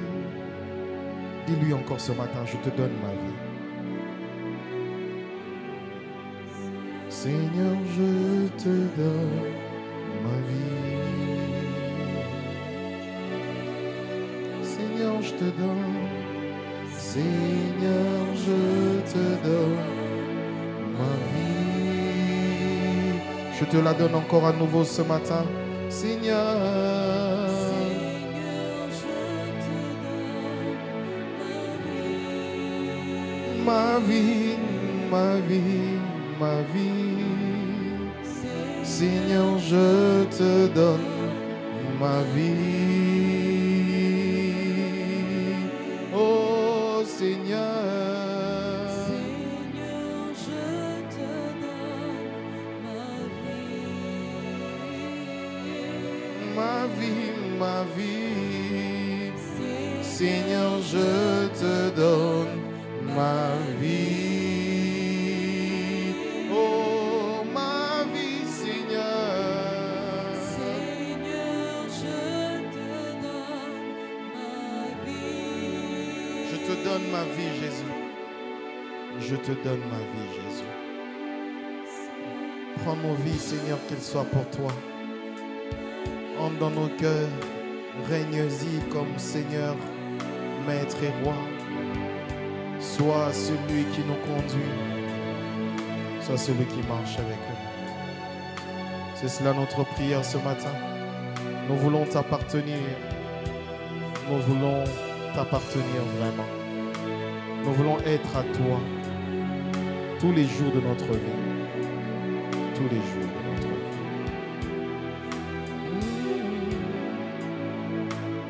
Je vais prier pour tous ceux qui sont malades maintenant.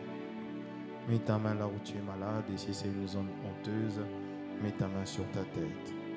Je vais prier. Je vais prier.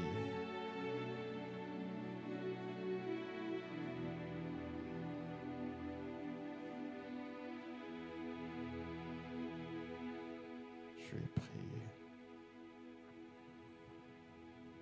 Père,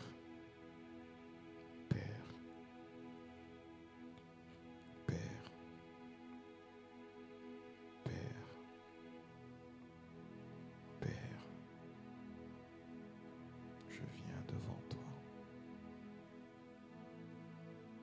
Dans le nom de Jésus-Christ de Nazareth, qui a fait couler son sang.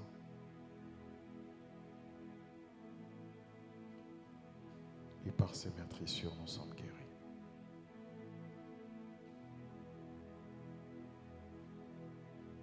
Tu nous as guéris avant même que nous soyons malades. Je prie maintenant, au nom de Jésus, que le Saint-Esprit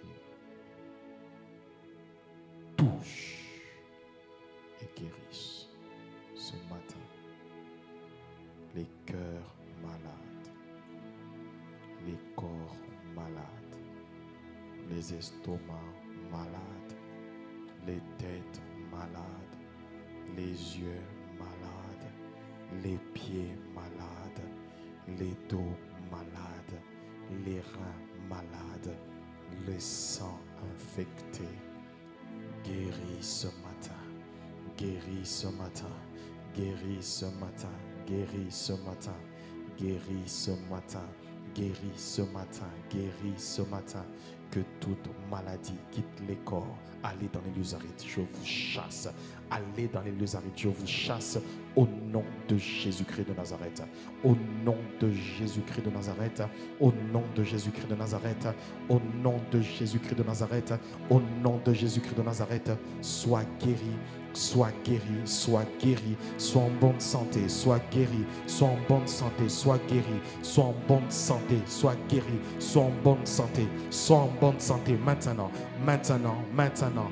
Que cette douleur te quitte, que cette maladie te quitte, que cette douleur te quitte, que cette maladie te quitte, au nom de Jésus-Christ.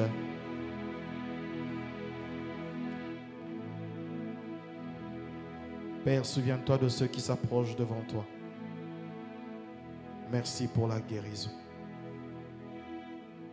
Merci pour toutes les bénédictions que tu fais couler à cause de Jésus.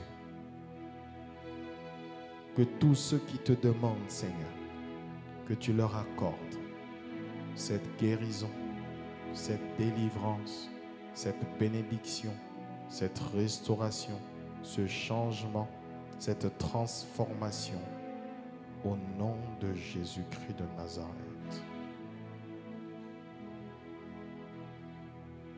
Merci Seigneur Jésus.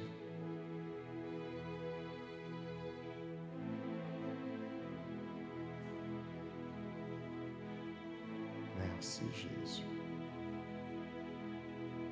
Merci Jésus. Merci Jésus. Merci Jésus.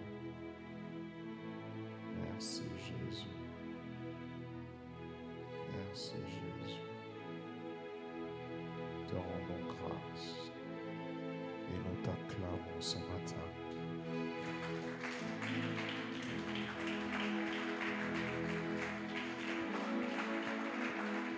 Amen. On peut s'asseoir. Donc c'était un premier jour.